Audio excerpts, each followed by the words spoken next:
오늘 말씀의 제목은 율법의 완성이신 예수님입니다.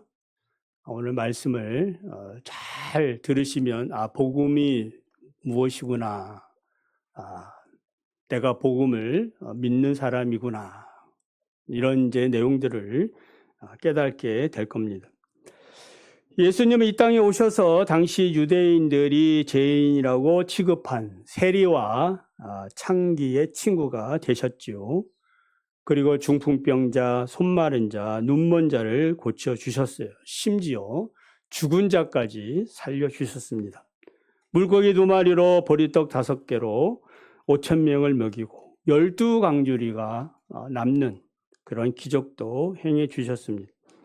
이런 능력은 구약 성경에서 예언한 메시아가 가진 그러한 사역이었습니다. 그래서 유대인인 관원인 니고데모가 밤에 예수님을 찾아올 때 몰래 찾아왔죠. 이런 말을 하죠. 우리는 당신은 하나님께로부터 오신 선생인 줄 압니다. 하나님이 함께 하시지 아니하시면 당신이 행하신 이 표적을 아무나 행할 수 없습니다. 라고 말합니다. 그러니까 우리라는 이 말은 이제 니고데모와 같은 생각을 한 사람들이 또 주변에 있다라는 얘기 아니겠습니까? 그런데 이제 문제는 무엇입니까? 예수님이 이렇게 병자를 고쳐주시고 이적을 베푸는 거는 매우 좋은데 이 유대인들, 이 서기관과 바리새인들의 입장에서 보면 자신들이 생명처럼 지켜왔던 그 율법을 자꾸 파괴하는 것처럼 보였다 이 말이에요. 예를 들면은 안식일에 중풍병자도 고쳐주시고 또 안식일에 손마른 자를 고쳐주시고 안식일에 예수님의 제자들이 밀 이삭을 비벼 먹으니까 유대인들이 볼 때는 안식일을 범한 거거든요. 밀 이삭을 비벼 먹은 일 가지고 예수님께서는 오히려 그걸 잘못했다 얘기하지 않고 내가 안식일의 주인이다. 이런 말씀을 하시고, 그리고 장로들의 전통 음식을 먹기 전에 손 씻는 거, 이런 거 하나도 안 지키니까 무슨 생각을 하는 거예요? 저 나사렛 예수는 좋은 말은 하긴 하지만 율법을 지금 우리가 믿고 있는 율법의 질서를 깨트리는 사람이다. 그리고 그동안 자신들이 가르쳤던 그 율법의 가르침, 그것을 넘어가지고, 개혁을 넘어가지고 파격적인 그런 해석까지를 하게 되는 거예요. 그리고, 저 나사렛 예수가 자신의 새로운 교리를 선포하고 종교를 만들려고 하는구나. 그래서 이단의 개수로 보았던 겁니다. 그래서 실제로 예수님께서 죽으실 때 어떻게 죽으셨어요? 유대인의 최고 법정인 산헤드린 공의에서 판결받은 제목이 신성모독죄거든요. 율법의 파괴자다 이 말이에요. 이단의 개수라는 거예요. 그리고 나서 이제 빌라도의 그 로마 최고형 십자가형 언도를 받고 십자가에서 죽으신 것입니다. 과연 예수님께서는 율법을 파괴하러 오셨는가? 여러분 어떻게 생각하세요? 아니죠. 아닙니다라고 얘기해야 됩니다. 그게 무슨 얘기야? 이러면 안 되죠. 여러분 예수님을 믿는 사람들이니까 이 진리에 대해서는 아니다. 이 변호해야 되거든요. 변증을 해야 됩니다. 그래서 이 말씀을 잘 들으시기를 바랍니다. 예수님의 제자들 중에서도 이런 생각을 하고 있었어요. 그래서 17절에 내가 율법이나 선지자를 폐하러 온 줄로 생각하지 말라. 그러니까 생각하지 말라. 폐하러 온 것이 아니요 완전하게 하려 함이라.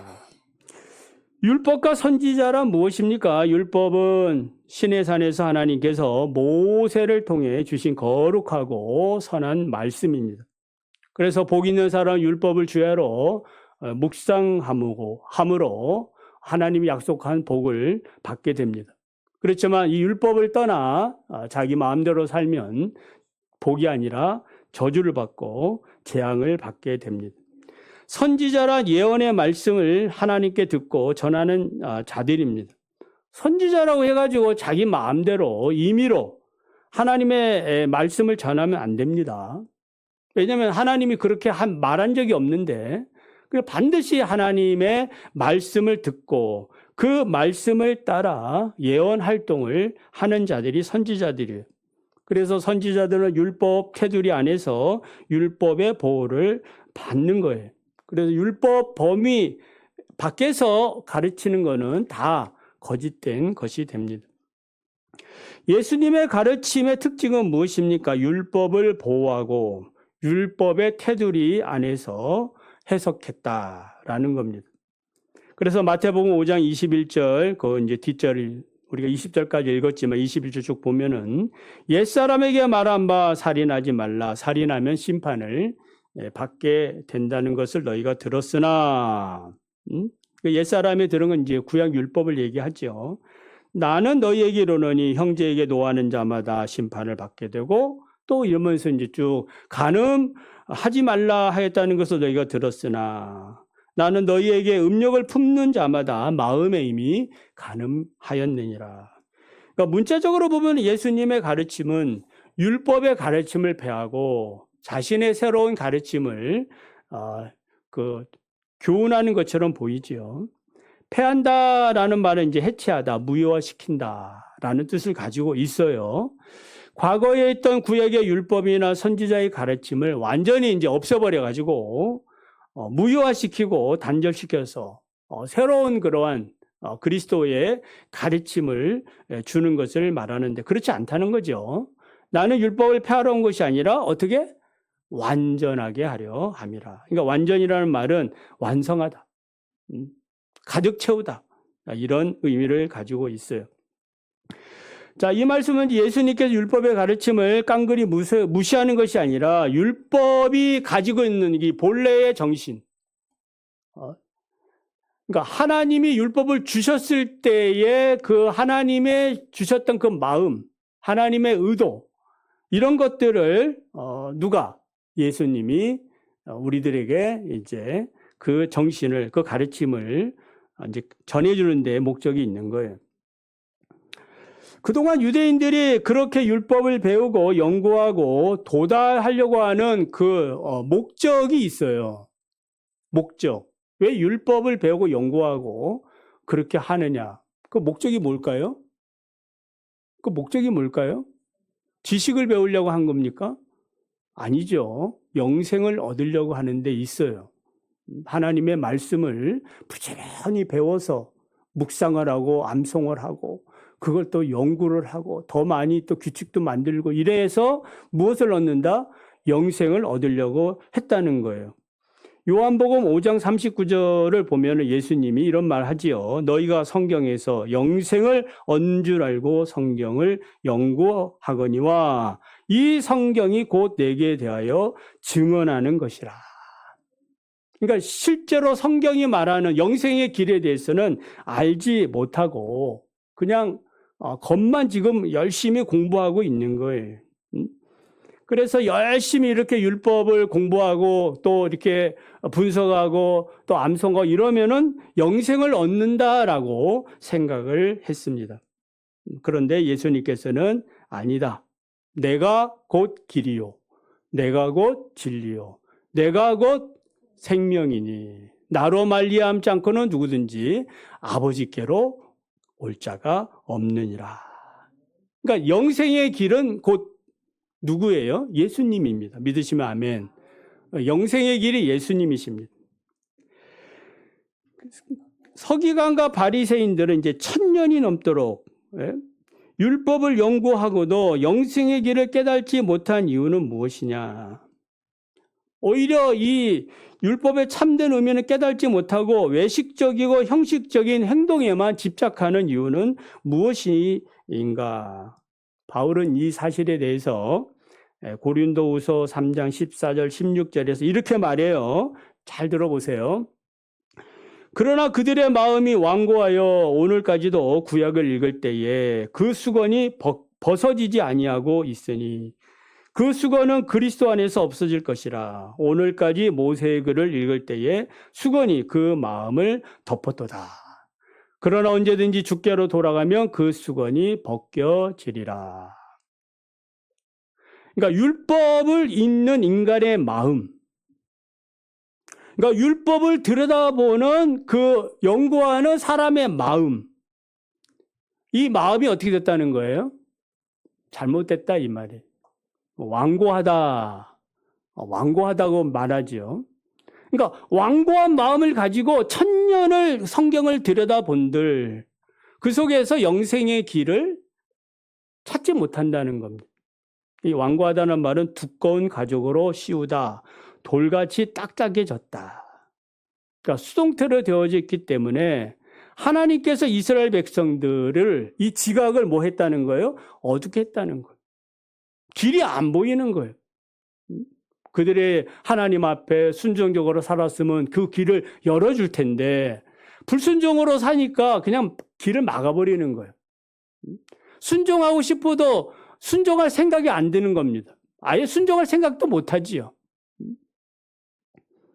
그러니까 한마디로 복을 받지 못한 마음이다. 할렐루야.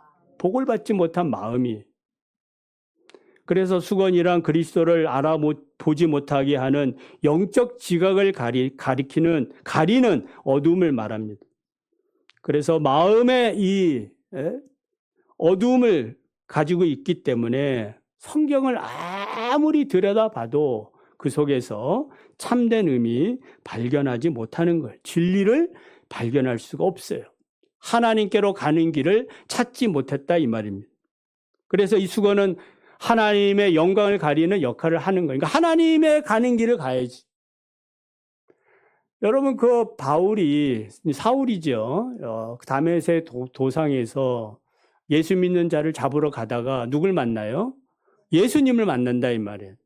정오의 빛, 강력한 빛에 의해서 예수님을 만났을 때에 그가 깨달은 게 뭐예요? 내가 지금까지 율법을 따라 이렇게 살아가는 것이 하나님을 섬기는 줄 알았는데 아니었다는 거예요. 오히려 하나님을 배반하는, 하나님께 불순종하는 악한 일이었구나. 이걸 깨달은 겁니다. 수건이 벗겨진 거죠. 여러분 수건이 벗겨지기를 원합니다. 오늘 이게 처음 예배 드리시는 분들 수건이 벗겨지기를 원합니다. 수건이 벗겨져야 돼요. 그래서 주님의 영이 임하시는 곳에는 자연스럽게 빛이 임하면 어둠이 물러가듯이 수건이 벗겨지게 됨을 믿으시기를 바랍니다. 그래서 사람의 마음의 눈을 가리고 있는 구약의 수건들, 진리를 가리는 그 수건들은 그리스도 안에서 없어질 것이라. 그래서 언제든지 주께로 돌아가면 그 수건이 벗겨지리라. 이렇게 약속하고 있는 거예요. 언제든지. 오늘 혹시 수건이 안 벗겨졌다면 내일 벗겨질 수 있다 이 말이에요. 언제든지 주님께 돌아가면 되는 거예요. 믿고 찾으면 구하면 내 마음에 가려진 이 수건들이 벗겨지는 거예요. 교회에 대한 오해도 사라지고 그리스도에 대한 오해도 사라지고 사람에 대한 오해도 사라지고 모든 상처도 사라지고 그동안 나를 가렸던 그래서 참되게 자유함을 누리지 못하게 했던 모든 것들은 순식간에 사라지는 거예요. 주의 영이 계신 곳에서 그렇다는 겁니다. 그래서 마음의 완고함 때문에 진리를 보지 못했기 때문에 예수님께서 선포하신 팔복의 의미를 이제 여러분 아시면 좋겠어요. 그러니까 이 팔복은 뭐예요? 완고한 마음이 아니에요. 예수님의 마음이, 진리를 보는 마음이, 저 영원한 세계를 보는 마음이, 마음의 문이 열리는 거예요. 수건이 벗겨진 거예요. 이게 팔복이에요. 그래서 이 팔복의 사람은 어떤 삶의 환경에 있어도 자유함을 누린다 이 말이에요. 이런 경우에도 감사, 저런 경우에도 감사, 이래도 감사, 저래도 감사. 베드로는 이런 마음의 상태에 대해서 그리스도의 신기한 능력과 생명으로 신의 성품에 참여했다라고 말씀하고 있어요. 그래서 율법의 완성은 진리와 생명에 도달하는 것인데 아담 이후 타락한 인간은 그 누구도 율법의 목적, 율법이 요구하는 것을 다 이룬 사람은 있어요, 없어요? 잘 들으세요. 율법의 요구를 이룬 사람이 있어요, 없어요? 없어요, 없어요. 오직 예수 그리스도만이 율법의 완성이 되셨고 율법의 요구를 다 성취하셨습니다. 로마서 10장 4절에 그리스도는 모든 믿는 자에게 의를 이루기 위하여 율법의 마침이 되었다. 그래서 율법의 마침이 되기 위하여 완성을 하기 위해서 예수님은 다윗의 후손, 유대인의 후손, 율법 아래에 나신 것입니다. 갈라디아 4장 4절 5절에 때가 참에 하나님이 그 아들을 보내사 여자에게 나게 하시고 율법 아래에 나게 하신 것은 율법 아래에 있는 자들을 속량하시고 우리로 아들의 명분을 얻게 하려 하심이라. 그래 예수님께서는 처녀 마리아를 통하여 성령으로 태어나셨고 태어난 지 8일 만에 율법을 따라 할례를 받으셨어요. 예수님 요단강에서 요한에게 세례를 받으실 때 요한이 안 주겠다 막 그러지 않습니까? 세례란 죄인들이 받는데 예수님이 누군지 알거든요. 하나님의 아들이신데 세례를 줄 수가 없는 거예요. 그러니까 예수님 뭐라 그러셔요? 이제 허락하라. 우리가 이같이 하여 하나님의 모든 의를 이루는 것이 합당하니라. 그러니까 하나님이 원하시는 의를 이루기 위하여 그리스도가 죄가 없는데 세례를 받으셨어요.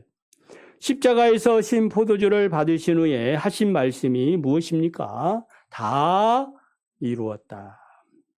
이 말은 율법의 조항 613개를 다 이루었다는 말이 아니라 십자가를 통하여 하나님이 요구하신 율법의 그 의를 온전히 이루셨다라는 겁니다. 저는 지금까지도 이제 궁금한 것이 여러분 어떨지 모르겠습니다만은 다 이루었다라고 할 때 뭘 다 이루었다는 건가? 그냥 신학적으로 배우고 이제 신학적으로 이렇게 그 정도 얘기하고 여러분들도 설교도 하고 그렇습니다만 이번에 이 성경 구절 한 구절이 눈에 들어오는 거예요. 무슨 구절이냐? 여러분도 그런 깨달음이 있기를 바랍니다. 히브리서 9장 9절 10절을 보면은 이 장막은 현재까지의 비유니 이에 따라 드리는 예물과 제사는 섬기는 자를 그 양심상 온전하게 할 수 없나니 이런 것은 먹고 마시는 것과 여러 가지 씻는 것과 함께 육체의 예법일 뿐이며 개혁할 때까지 맡겨둔 것이니라. 말이 좀 어렵지요. 여러분 우리 충신의 성도들은 수준이 있으셔서 이 말씀을 잘 알아들이라고 생각합니다. 그러니까 새 언약은 이제 그 신약이죠. 자, 구약 옛 언약을 부정하거나 폐하는 것이 아니에요. 완성하는 겁니다. 그러니까 구약이 그림자라면 신약은 실체예요. 구약에는 이제 5대 제사가 있죠. 번제, 소제, 화목제, 속죄제, 속건제. 이것만 있으면 안 되고 또 뭐 있어야 된다? 제사장이 있어야 돼. 제사장. 그래서 이 죄인이 하나님 앞에 나아가 거룩하게 됩니다. 제사함을 받게 됩니다. 이런 예물과 제사의 문제점은 무엇이 문제예요? 다시 제가 읽어드릴게요. 9절에. 자, 이 장막은 현재까지의 비유니 이에 따라 드리는 예물과 제사는 섬기는 자를 따라 그 양심상 온전하게 할 수 없나니. 무엇을 지금 지적하고 있는 거예요? 제사를 드리는 사람은 예법에 따라 제사 드릴 수 있어요. 얼마든지. 수천 년 동안 해오지 않았습니까? 늘 해왔던 겁니다. 근데 문제는 무엇까지?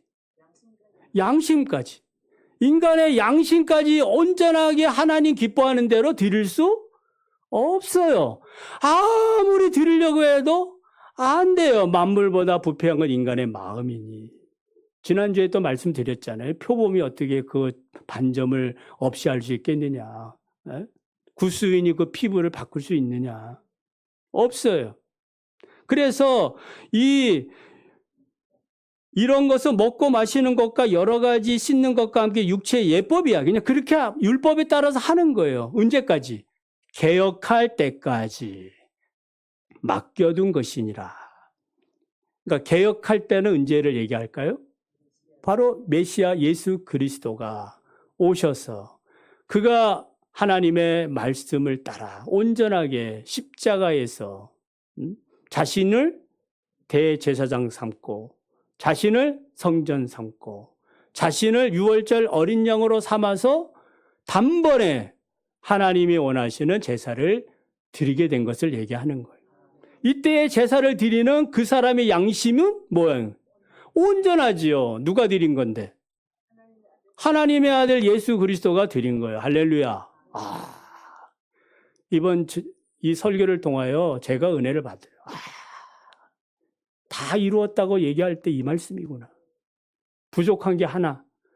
그건 하나님의 말씀대로 하긴 하는데 그 양심까지는 온전하게 하나님 앞에 드릴 수가 없는 거예요. 나아갈 수가 없는 그런 인간의 한계점. 이 한계점이 이제 누가 극복하신 거예요? 하나님의 아들 되시는 예수 그리스도가 이 땅에 오셔서 자신을 제단 삼고 제사장 삼고 제물 삼아서 유월절 어린 양이 되었어. 그것도 단번에. 그래서 이제는 짐승을 잡아서 예배드리는 일 하지 않잖아요. 다 이루신 겁니다. 그래서 우리를 하나님 앞에 예수 그리스도를 믿는 자들은 누구든지 그리스도께서 이루어 놓으신 그 양심의 그 온전한 하나님의 그 받으심을 따라서 뭐 하는 거예요? 예배를 드리는 겁니다. 내 믿음이 아니야. 누구의 믿음이야? 예수 그리스도께서 하신 믿음이에요. 여러분이, 제가 전에 한번 그 성찬에서 얘기할 때에 여러분이 뭐 죄 안 짓고 뭐 이렇게, 물론 살펴야 되지만은, 그러나 성찬의 바른 의미는 뭐라 그랬어요? 이게 다 연결이 되는 거야. 그리스도께서 하신 그 공로에 우리가 초대를 받고 거기 나가는 그게 믿음이에요. 내가 뭘 어떻게 했느냐, 거기에 따라서 우리가 하나님을 예배를 잘 드리고 안 드리고 거기에 달려있는 것이 아니라는 거예요. 여러분, 스포츠를 보면 세계 신기록에 가끔씩 나오지 않습니까? 또 다른 세계 신기록에 나올 때까지 그 기록을 세운 사람을 기념합니다. 칭찬을 하고 비교를 하고. 예수님이 세우신 세계 신기록, 세계 신기록을 하면은 전무후무하다 이 말이에요. 전에도 없었고 앞으로도 없는 그런 기록. 오직 예수 그리스도만이 세우시는 십자가의 죽음과 부활을 통해서 세우신 이 기념. 이거를 우리는 또 성찬을 통해서 기념하는 것이. 이것을 뭐라 부른다? 복음이다. 따라해 봅시다. 이것이 복음이다. 뭐가 복음이에요? 예수 그리스도가 뭘 하셨어? 나를 위하여 온전한 제사를 드린 것. 하나님이 받으실 만한 제사를 누가 드린 거야? 예수님이. 어떻게? 십자가에서 죽으시고 3일 만에 부활하신 것. 그래서 바울은 이 복음에 대해서 로마서 1장 17절에서 복음에는 하나님의 의가 나타나서 믿음으로 믿음에 이르게 하나니 기록된 바 오직 의인은 믿음으로 말미암아 살리라. 아멘. 여기 산다라는 말은 뭐예요? 영생을 얻는다 이 말이에요. 율법의 의로서는 도저히 도달할 수 없는 그런 하나님의 의. 그리스도께서 순종함으로 이루신 이 의를 믿는 자에게 차별 없이 주는 거예요. 로마서 3장 21절 22절에 이제 율법 외에는 하나님의 의가 나타났으니 율법과 선지자들에게 증거를 받은 것이라 곧 예수 그리스도를 믿음으로 말미암아 모든 믿는 자들에게 미치는 하나님의 의인이 차별이 없느니라. 아멘. 자, 그래서 우리가 이제 이 하나님의 이 의를 얻었기 때문에 그리스도께서 이루신 이 놀라운 이 의를 받은 사람을 우리는 뭐라 불러요? 이제 팔복이다. 그러니까 팔복의 사람이 그리스도께서 온전한 이 단어, 이 좋은 이 개념으로 받아들이는 게 아니고 믿음으로 받아들여야 됩니다. 그리스도께서 우리에게 주신 최상의 축복이에요. 그래서 이 팔복의 사람으로 살면 사라집니까? 안 사라지겠습니까? 사라지죠. 복음에는 믿음에 이르게 한다 있으니까 믿음으로 살려가면은 믿음에 이르게 되는 겁니다. 그리스도께서 하시는 거거든. 내가 하려니까 못하는 거지. 내가 용서하려니까 안 되는 거지. 내가 무엇인가 하려고 하니까 안 되는 겁니다. 그리스도가 내 안에 계시는 거예요. 자, 결론적으로 자, 복음의 이대성에 대해서 한 가지 말씀하고 마치기. 20절을 보면 너희 의가 서기관과 바리새인보다 더 낫지 못하면 결코 천국에 들어가지 못하느니라. 그 전에서도 이 말씀을 볼 때, 바울 같은 경우에는 나는 율법으로는 흠이 없다라고 얘기하는데, 지금 바리새인과 서기관들이 지금 그런 의를 주장하고 있는 거거든요. 율법으로는 흠이 없는 의. 그 의를 가지고, 그럼 예수 믿는 사람들은 이 의보다 더 착하고, 정말 도덕적으로 흠이 없이 살아야 된다. 이렇게 생각할 가능성이 크잖아요. 그걸 얘기하는 게 아니다, 이 말이에요. 이 바리새인과 서기관들이 가지고 이 의의 특징은 뭐예요? 완고한 마음으로 성경을 들여다봐서 거기서 자기들이 찾은 의야. 하나님이 기뻐하는 의가 아니다, 이 말이에요. 비록 그들이 육신적으로는 바르게 살고 흠이 없이 사는 건 맞지만은 하나님이 원하시는 그런 의가 아닌 거. 그 의를 가지고는 천국에 들어갈 수 없지요. 예? 여러분, 우리 착한 것으로 하면은 우리 중에 누가 천국에 들어갈까요? 예? 우리 황도희 권사님 들어갈까? 예? 착하니까 인정받아 좋죠. 예. 그것 가지고 천국 못 들어간다 이 말이에요. 왜냐하면은 내 의라는 것은 내 양심상 뭐 한 거예요? 온전하게 하나님 앞에 드려질 수가 없는 거예요. 여러분 마음을 한번 들여다보세요. 죄 없는 자가 돌을 잡아가지고 저 가늠한 여자를 쳐라 할 때 다 가지 않습니까? 양심이 보인 거예요. 양심을 열게 해준 거예요. 하나님께서 죄인들의 양심을 열어주니까 도저히 돌을 들고 칠 수가 없는 거예요. 그래서 이런 그 바리새인의 의, 서기관들의 의는 결국 외식적이고 형식적인 의로 이제 발전을 할 수밖에 없는 거예요. 사람에게 보이려고 회당과 거리에서 기도하고 또한 금식하고 이렇게 하게 됩니다. 마음이 완고해서 수건이 가려진 그런 상태에서 그렇습니다. 반면 제자들의 의, 예수를 믿는 우리들의 의는 어떤 의예요? 앞서 율법 외에 나타난 새로운 하나님의 의, 율법 외에 나타난 하나님의 의, 새로운 의, 이 의를 받은 거예요. 옛사람이 아니라 새사람이. 그리스도 안에서 새롭게 창조된 피조물. 그러니까 왜냐하면 사람 자체를 완전히 바꿔야 되거든. 왜냐하면 지금 있는 사람 그 상태를 가지고서는 양심상 온전히 하나님을 섬길 수 있어요, 없어요? 없기 때문에 우리의 그 사람 자체를 변화시켰다 이 말이에요. 그걸 이제 믿음으로 우리가 살아가는 것을 얘기해요. 이게 이제 예수를 믿는다는 그런 얘기입니다. 어떠세요? 그렇게 살고 싶습니까? 네? 아멘 소리가 적네. 그렇게 살고 싶습니까? 새로운 사람, 새로운 인간상, 새로운 그런 가치 있는 그런 그리스도 상이에요. 그게 하나님이 그리스도 형상이거든. 이것을 우리에게 이제 다시 선물로 주신 겁니다. 그래서 율법의 의로 영생을 얻으려고 하는 바리새인과 서기관들의 의와 비교할 수 없는, 비교할 수 없어요. 그러니까 내가 행한 것에 따라 받는 의가 아니고 누가? 그리스도께서 행하신 그것을 믿음으로 살아가는 거예요. 우리가 뭐 금방 또 예배 드리고 나서 또 싸울 수도 있죠. 인간이니까. 그러나 회개해야죠. 그리스도께서 나에게 베풀어 주신 의가 이렇게 큰데 죄송합니다, 주님. 이렇게 할 수 있는 복을 받은 사람들이다 이 말이에요. 그러나 세상 사람들은 그냥 싸우면 좌절하고 고통을 당하고 희망이 없어요. 그러나 우리 예수 믿는 사람, 또 싸워서도 안 되겠지만은, 싸워서도 안 되겠지만은, 왜 싸울 수가 없잖아요. 팔복을 받은 사람인데, 화평을 하고, 불쌍히 여기고, 의를 위하여 또한 그 줄인 자인데, 박해를 받으면 기뻐하고 즐거워하는 사람이 되었는데, 그럴 수는 없지요. 자, 오늘도 우리는 율법의 완성자이신 예수님께서 우리에게 주신 이 의를 우리가 옷 입고, 그리스도의 옷이죠. 그리스도의 옷을 입고, 이것은 완전한 의예요. 믿음의 의입니다. 오늘 돌아가시면 천국 갈 수 있습니까? 우리 91세 닭띠 우리 두 분, 천국 갈 수 있습니까?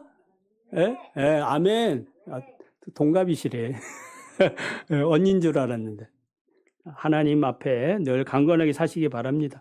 그래서 나의 믿음이 아닌 예수 그리스도의 공로, 그 공로를 우리가 의지하면서 율법의 완성자이신 그리스도를 잘 믿는 믿음의 삶이 되시기를 바랍니다.